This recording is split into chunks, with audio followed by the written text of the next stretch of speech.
What if you could get back 10 hours a week? Not by working harder, but simply by reallocating your time more effectively. Because if I looked at your calendar right now, would it reflect the business that you want or a business that is quietly running you? Most advisors don't have a time management problem. They have a time allocation problem. Your calendar is already making decisions for you about growth, clients, leadership, succession, and even your personal life. And here's the truth. You can always make more money, but you can't make more time. Today, we're going to talk about how reclaiming control of your calendar can change everything. This is The Rare Advisor, a show for financial advisors who want to build and grow their practice through the use of a business model supercharged by recurring and repeatable events. The Rare Advisor is brought to you by the Advisor Protocol Consulting Team at USA Financial.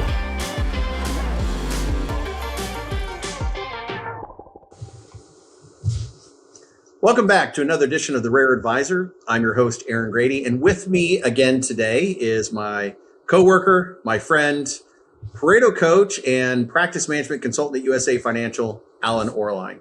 Alan, thanks for joining me again today. Good to be here, Aaron. Always a pleasure. Thanks for having me. Yeah, I'm glad you could be here. I jokingly said this before, but seriously, we've really got to consider making you a co-host. If I'm going to have you on this often, we might as well just go ahead and make that seat permanent. But for today, the reason I've asked you to be here is to talk about a topic that I know you and I both really understand the importance of. Mm-hmm. Whenever we engage with a new team, and whether it's a team that's just getting started or a team that's very well established, one of the first places we start outside of understanding the ideal life that an advisor wants to lead, it's understanding where they're spending their time. Yep. And the idea of time allocation is so crucial to so many of the other things that we do, whether it's client advocacy building, whether it's running a better, more efficient practice, whether it's helping an advisor get to that ideal life. All of these things really foundationally start with time. And so time allocation really isn't about managing time. It's more about managing priorities. Yes. and making sure those priorities are in line with what you really want out of your practice and out of your life. Some would often say you can't manage time, mm-hmm. but you can allocate it. Right. Yeah, and there's an old adage that we've heard for years now. It's time is money. And when it comes down to it, it's simply not true. Think about your most valuable resource or asset that you have as part of your financial advisory firm. When we ask advisors this, many of them say, it's my team, or it's my knowledge base that I've accrued over the decades that I've been doing this job, or even the assets that I manage. But the truth is, the most valuable asset is time. There's only 24 hours in a day. We can't make more. We can't buy more. So in that respect, time is much more valuable than money. It's funny you bring that whole topic up. I hear it a lot as well. And look, somebody's, probably listening to this or watching this podcast and they're saying, well, hey, look, the solution is I'll just throw more bodies at it. I'll just continue to, if I need more time, I'll just hire more personnel. Mm-hmm. Well, that's a solution. But it's not always about how big we can get, but often it's about how small we can stay. Yeah. How do we manage revenue? How do we manage profitability? How do we manage a better P&L statement? It's about scale and scaling a business. If we can do more with less and create a better experience, both for your clients and for your team, I think that's the ultimate goal. And so some of these things can be done through time allocation. And, leading up to this conversation, one of the topics that or headings that kind of popped up to us was the idea of the problem being time poverty in the mm-hmm. advisory world, which I absolutely, I love that concept, the idea of this gulf or this gap, the haves and the have-nots, those that have the time and those that don't have the time. And right. It's not about success or failure. It's more about being able to do more. And so, mm-hmm. Oftentimes when we start this coaching process and this journey, what we see advisory teams doing is we run into so many of these practices where the business is actually running them as opposed to the advisor running their business. And there's an old adage, an old saying that goes that if you raise your business to be a spoiled and impetuous child, it's going to act as such. Yeah. And so taking back control of your business, getting back to a place where you can focus on these other things. You can continue to build client relationships. You can continue to look to market and attract new clients.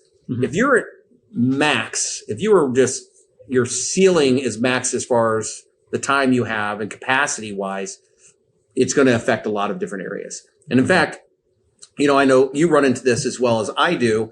Whenever we have the conversation with the advisory team, one of the things we always like to point out is, there are 3 primary, or I could say the biggest time sinks or time sucks in an advisory practice, the things that draw an advisor away from those priority things they need to be focused on. Mm-hmm. And number 1, email. Email's a necessary evil. We all have to deal with it. But if you are like Pavlov's dog, where every time the alert goes off and it chimes, that you think, oh, I've got to empty that. I got to empty my inbox. I got to get to that right now. It's working against you. Unsolicited phone calls is the second most, popular or biggest time sink. And that's not just, phone calls from the outside world, like from wholesalers. I know you were a wholesaler, Alan, so you were making some of those calls. Oh yeah. Guilty as charged. Yep. It's calls, from, the broker dealer or from the home office or, even your clients, yep. And I know you want to be available for your clients, but understand there's a hierarchy there as well. The open door policy is another biggie. Mm-hmm. And look, the open door policy, as we kind of round up the top 3, is one of those ones where I've dealt with a lot of firms that maybe are more intimate. They're like family offices, or, they're a tighter knit group setting. And the advisor is always like, well, hey, look, we're a smaller office. I always want to be available for my team. It's going to help them develop. If they've got questions, I want to let them know that I'm here and I'm available for them. And I appreciate the sentiment. The problem is that if someone knocks on your door frame and they say, hey, can I have a minute of your time? And that minute turns into 5 minutes. And yes. That happens 10 times a day. That's an hour that you don't get back. And if right. You are the sole rainmaker, or even if there's multiple rainmakers in the practice, but if they're all affected by the same challenges or issues, this is where you start spending your money in the wrong place. And time, right. Is your most valuable resource. So this is where we need to be more intentional about time allocation, making mm-hmm. sure that we're allocating time for these important topics. Absolutely. And advisors, when they walk into the office, they've always got the best intention, right? They've got their to-do list, the things that they need to accomplish and get done to move forward and have a productive day or a productive week. However, what we find is advisors are spending incredibly too much time on basically being reactive mm-hmm. on different low value activities that would be better delegated to someone else within the firm, right? But a lot of that comes with that entrepreneurial ownership mindset of, if something needs to get done, I need to, pick up my bootstraps and just knock it out, because I know if I take care of it, it's going to get done and it's going to get done the right way, versus empowering your team and trusting their roles and responsibilities that you've laid out for them. So there's a big difference between being busy and being productive. Again, time and time again, we talk to advisors who say, hey, I had the busiest day. I've had so much stuff to do. And you just ask them, was it a good busy or was it a bad busy? Was it stuff that was driving the business forward? Was it revenue generating activity? Or was it more so putting out fires and going from one fire to the next? More times than not, it's a combination of both, but usually the majority of it is being reactive and putting those fires out. So that's what we're trying to get away from in the grand scheme of things. Absolutely. Well, and so many things you said there are just so on point. The idea of, many advisors, they started out being the chief cook and bottle washer. Yeah. I mean, they were doing everything in the organization. And so they step into the other person's lane or one of the support people's lanes. Just because you can do something doesn't mean you should. And I understand, and I have this conversation over and over again, this becomes a hindrance. It's better to help find a way to allow your team to continue to grow, which I love you brought that up. But, too often this ends up being many successful advisors scrambling around with a calendar that's full, where there's not a moment of time anywhere, but really without any vision or future for this, with an uncertain future, because they can't even see that. They can't see past next week because they are so busy.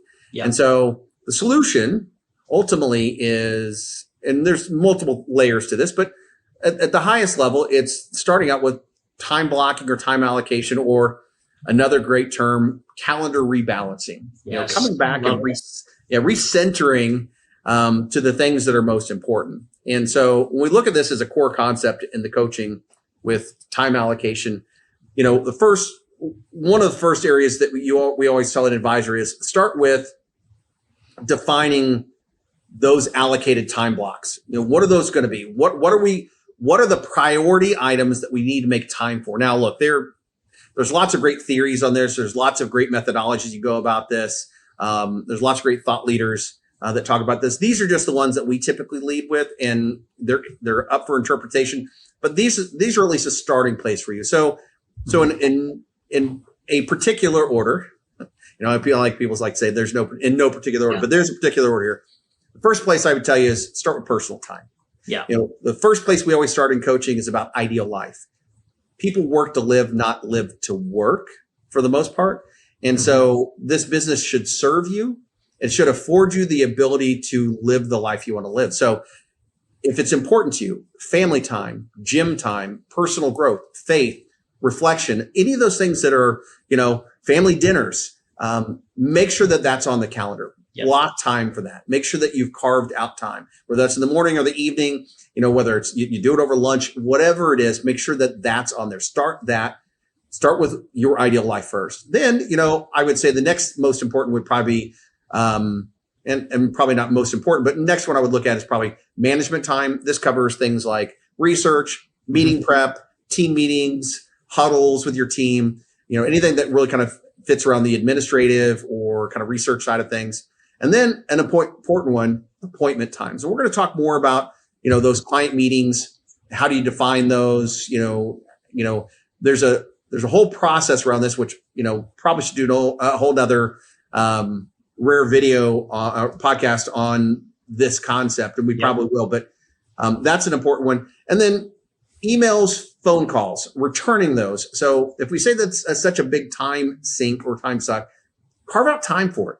Don't be reactive to it. Make sure that there's time dedicated to the calendar for when you're going to return those calls, when you're going to return those emails. Make sure you have time for those. And then make sure that you have time allocated for working on the business. This is for your planning. This is for team alignment and personal development, business side of things. This is like increasing your knowledge around the investment philosophy, doing your investment, you're maybe studying for the CFP, right? So working on the business time. And then last, but definitely not least, allocate time for high impact activities. Right. And when we talk about high impact activities, we're talking about relationship management. These are those form phone calls that we would talk about.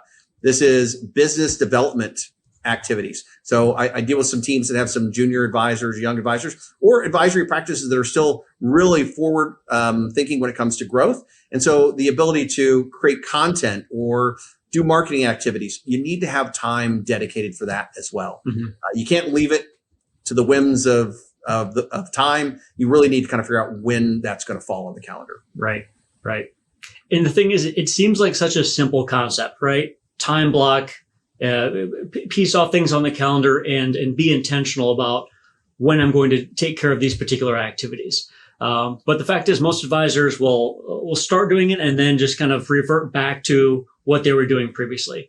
But we've seen the incredible impact that it can have on a practice within a few weeks. There's countless stories that we could reference, but the ones that really stick out, there was one advisor who straight up told us right when coaching began that he could not foresee himself taking a day, let alone a week off of work and spending it on vacation or just having that time away from the office. Mm-hmm. He just thought there's no way he could do it.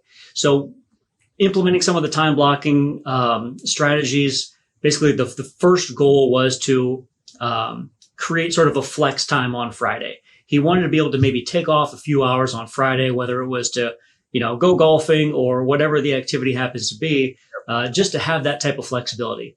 Well, once we started implementing things, it very quickly went from a Friday flex to a half day on Friday to not working Fridays at all. And then from that point, it was, I want to book a 2-week vacation because now I see that it's very possible. Now that things have been opened up a little bit, and I've been diligent with sticking to these time blocks. Another great story, one of the advisors that we first started working with years ago, he wanted to achieve that Friday optional lifestyle. We were able to get there relatively quickly. So initially he wanted to spend that time doing fun activities. He was really big into motorcycles and sailing. However, after experiencing that time off for a bit, he decided, you know what, I could be having fun and going off and doing these other extra activities that the time now allows for, but I kind of want to put that back into the business. So we ended up spending that newfound time working on branding, working on how can I be more of a presence in the community, and really building that ecosystem so my company name is more prevalent, again, in this community that I live and work in. And that ended up becoming, I guess, a great step and a great addition to building his practice and taking it from this level to, again, doubling the practice of AUM eventually at some point in time. So a lot of great things that can be born from this idea. So one of the quick things that we want to ask when having this conversation are, what are the simple steps, or what's the one thing we can do as an advisor to get started? Yep. And the idea, it's not just get started. It's how can, we hear advisors, how can I take this from concept to execution? Because, somebody may be listening to this podcast today and they may be saying, well, this is all well and good. And you've talked about the idea of having defined times, but give me more, give me something practical to implementation. And so what I would say, if you're looking to implement a weekly time allocation, and that's the big thing. So this is something you're going to institute on your calendar on a weekly basis. Now, some teams will actually do this as it's an alternating week. So maybe this is a standard work week and next week is, kind of a buffer week. I have teams that will do stuff like that, but many will just do, this is what a standard work week looks like. And understand there's always exceptions. We build a process so that we can follow it and understand that we're going to follow it for 90% of the time. And there will always be exceptions, but let those exceptions be the exceptions and not the rule. And so by structuring a time allocated week, now we can really kind of focus on this important thing. So where I would start and where I would tell you to start as an advisor would be audit your own calendar. Take the last 2 weeks and kind of color code out the activities that are on there. So if you've laid out, so these are the categories that we're going to look at, let's start defining where we've been spending our time up to this point. Yeah. So is it very reactionary? Is there a lot of stuff on there I should be doing? If there's stuff that you're identifying that maybe you need to hand off to someone else, that's also important. But from there, I would say, let's then go to defining your ideal work week. Right. So how many appointments do I want to have a week? Do I want to have 12? Do I want to have 10? Do I want to keep it to 8? How many hours a week do I want to work? Do I want to work Fridays? So when do I want to start in the morning? When do I want to leave in the afternoon? Once you've set the guardrails, the parameters for what you want, now we can start filtering in and implementing those different time blocks around the time available in your calendar. Absolutely. And when you're creating that framework, it's first and foremost, we always tell advisors, don't go back to back with all the appointments and all the important tasks. You absolutely have to build in that buffer time. Even if you think you can go back to back and run 4, 5, 6 client meetings in one day, you're going to get burnt out at some point in time. It's inevitable, right? Yep. So again, first and foremost, make sure you allocate for that buffer time, whether it's 15, 30, 1 hour between the meetings. From there, we always recommend doing some sort of color coding for a quick reference, right? So just for example, for your personal time that you're putting in there, code that yellow. Blue could be time for management stuff. Orange is appointment times and client meetings. We talked about having that specific time for returning emails and phone calls. So let's make that pink. And then for the time working on the business and really focusing in on improving things, let's throw that one as a green. And then any other high impact activities, just designate any other color you want. But just having that kind of key and that legend set up so you know each one is assigned a particular color, that's a great place to start. And then one other point I wanted to bring up too, as far as spending time or allocating time for working on the practice, always recommend doing at least minimum 1 to 2 hours a week solely dedicated to working on the practice. Now, if you're in some sort of coaching or consulting program, typically that time is allocated for that, whether it's preparing for the next coaching call that you've got or doing that incremental implementation of what you've gone over the previous week. And then from there, it's really creating dedicated days. So many advisors I work with dedicate their Mondays to prep and planning for the upcoming week. Tuesday, Wednesday, and Thursday are strictly reserved for things like client meetings. Yep. And then Friday can be sort of that catch-up day, office day, talk through marketing, working through prep for the upcoming week or a variety of other things. Any thoughts on that, Aaron? Did I hit all the topics? Yeah, I think you hit the nail on the head on a lot of those items. And there's nuances to all of this. And for the sake of time, we're not going to be able to get into all of the intricacies. When you set your appointment days, what are the times that you're actually going to host appointments? Make sure that you leave the buffers in there. I love that you brought that up again. This is all about creating order inside of your practice, right? So,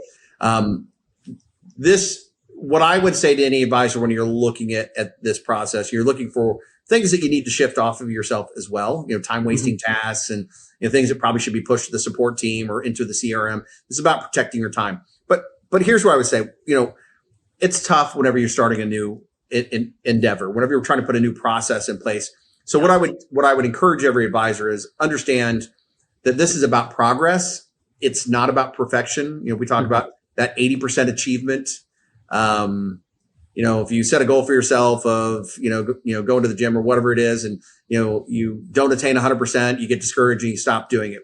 That's not this. So even small changes in allocation can create exponential results. And we've shown through some of the conversation, and I know you shared this with me the other day, the idea around incremental implementation. And so, some advisors may be hearing what we're talking about and they say, well, I don't know, I can do all of this today. Great. Well, maybe it's just a matter of blocking Mondays or blocking Fridays for specific tasks. Mm-hmm. And then you ease into, maybe defining more specifically the times for appointments or when you return phone calls and you get the idea. So I think there's a way to kind of ease into this process. But here's what I would say, if we think about the quick hits or the tactics that I would take, maybe if we want to kind of peek behind the curtain, like I said, we don't have time to get into all the minutiae and details, but Alan, if we were going to talk about maybe 4 or 5 tactical or advanced next level tips that we could share with the advisors that are wanting to implement this type of process, what would be 1 or 2 that you would share with an advisory team? Sure. And I touched on these just a moment ago, but the whole concept of time blocking and color coding specific activities on the calendar is essential. But you can even take that a step further. So for specific appointment types, you can assign different colors to that. So for example, your annual review, or as we refer to them, the strategy and tactical meetings, that's differentiated from a fit meeting because there's different prep, there's different agenda.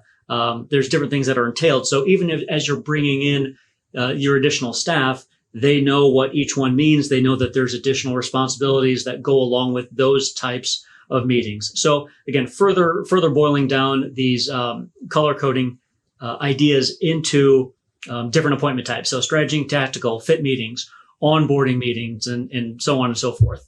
I love that idea of the color coding because people are very visual. And if you can look at your calendar in a snapshot and see the entire week and you can see by colors, you're like, okay, I know I've got this stuff to do. I don't have to exert myself too much because it's, as opposed to just being time is all taken up. It's, what the time is being used for. I love that kind of, that mental approach. Absolutely. And then to just a quick follow up on that, this was the first thing I kicked off with on the last segment, which was scheduling those buffers and the buffer time between the meetings. Even though it's probably implied that there's going to be some sort of gap between those events, actually scheduling it and putting it on the calendar creates a big psychological impact for you as well, knowing that there's a little bit of breathing room, there's a time to catch your breath and review anything quickly prior to the next meeting. And also in the grand scheme of things, the long-term effects, scheduling those mental buffers like a vacation or something 6 months down the road, having something to look forward to. I know it's kind of off topic a little bit, but the concept's still the same. You don't want to burn out on a weekly basis or on the semi-annual or annual basis as well. That's great. That's great. Yeah, I love the idea of continuing to tie the idea of we're doing this to take back control, to get back towards living that ideal life. And we're not time allocation is not about creating more stress. It's about alleviating that stress, both mentally, physically, on you and your team. If I was going to add a few, I would probably say limiting that open door policy that we talked about. We talked already about allocating time to return phone calls and emails, but we didn't talk about that open door policy. Yeah. And so if you can limit that open door policy, this is to do a couple of things for your practice. One, it's going to force your team to learn and grow. What I would encourage you to do is say, hey, look, if this is something that you absolutely need an answer to, unless the building is on fire, or it's something mission critical, write it down. Your team is going to learn that, if they don't want to wait for the answer and it's not mission critical, they'll go find it. The other thing is, I would say, when you teach them this, it's when you give them the answer, it needs to go as part of your procedures manual, or they need to document it so that they don't keep coming back to the well. It's too easy. It's human nature that if I can go to you for the answer, as opposed to having to expend my own energy to go find the answer, I'm going to take the path of least resistance. And so limit the open door policy. Make sure that they understand that when you're on the phone or when your door's closed, when you're in your prep time, even if your door's open, guard that time. The other thing is, as part of this, connected to it, what I've had many advisors do is they've started adding a 15-minute daily huddle. So this allows that if there are those questions that aren't mission critical, but still need an answer and they can't find it on their own, that at the beginning of each day, before the team takes off to do their things, you catch up for 15 minutes and say, okay, what things can I answer for you? And here's where you find the answer. Or maybe you need to call the home office, or reach out to our attorney or our CPA.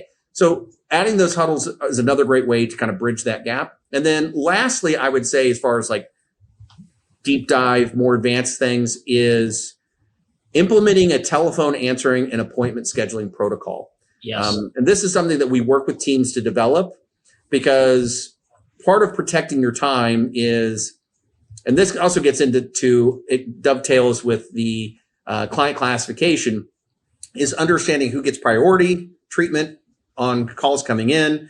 It's protecting your time. It's not about you, not wanting to take a call. It's about you guarding your time to take care of the other things, because those unsolicited phone calls are the things that pull you away. So having a defined process for that, and we've got all kinds of tools and messaging to start there as well.